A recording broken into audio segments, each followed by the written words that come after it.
Who are you calling the Prime Minister of Ireland? Better. Willie? It's Jax. Good sets to you. How's yourself? Yeah, I know, it's been too long. Listen, I have a very powerful yen for some of your oysters, Willie Moran. And to wet my whistle with some of your unadulterated stout. No, this time I'll have to bring the mountain to Mohammed. One of my jets will be at Shannon at 10 a.m. your time. And can you load it with 6 dozen of your finest sliders on ice? And a keg of Guinness? Yeah, I know it doesn't travel well. I just have to tell my pilot to avoid all turbulence across the Atlantic. And throw in some cracked crab and smoked salmon while you're at it. Oh, say, will the missus be doing the brown in the morning? Well, 3 loaves of that too, if you please. And some of her incomparable butter. Give Shayla my love. Oh, and tell Johnny I haven't forgotten his birthday next month. Does he still want that racing bike?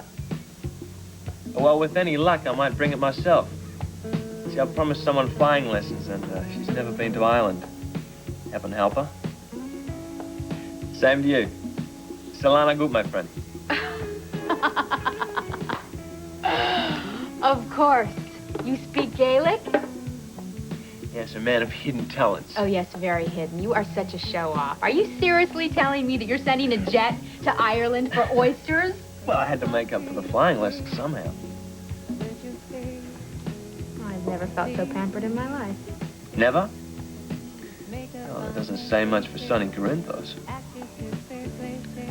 Time for truth or consequences, Miss Barrett.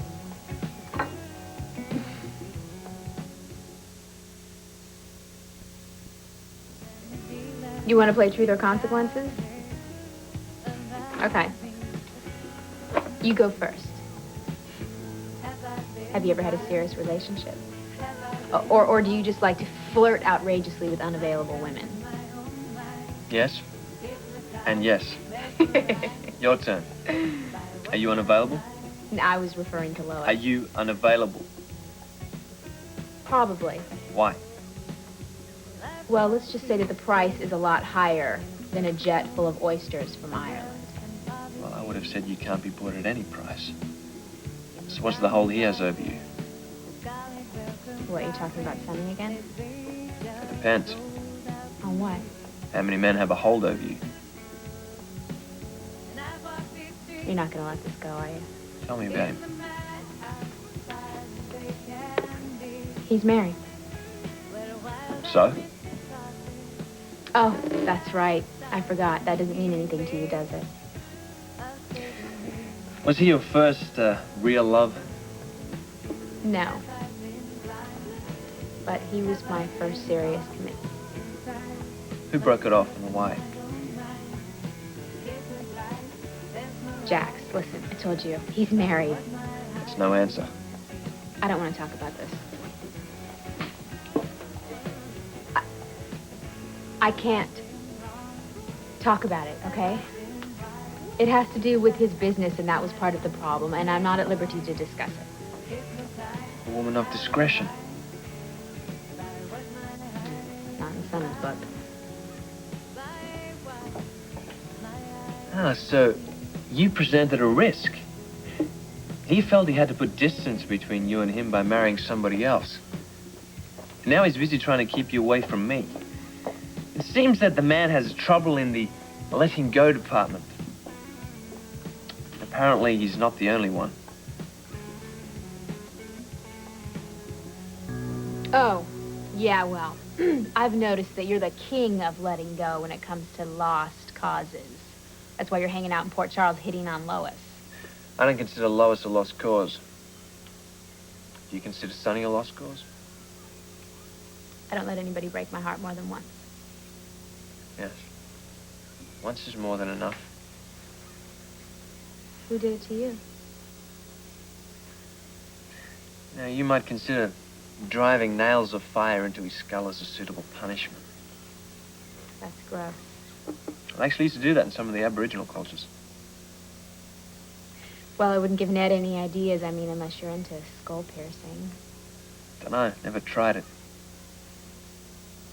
Wait a minute. You've never tried it? See, because I thought that you'd tried everything. It must be such a challenge for you to find anything or anyone that you haven't conquered. I'm not as jaded as all that. Yeah, you are. The only reason why you want Lois is because you can't have her. And if you could have her, then you'd lose interest.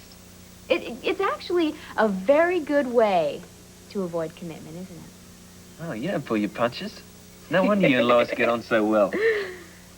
Actually, commitment isn't all it's cracked up to be, so you're not really missing much. On the other hand, Sonny's missing out on a hell of a good thing. But that's his problem, and it shouldn't be yours. You just gave me another incentive to stick around poor Charles.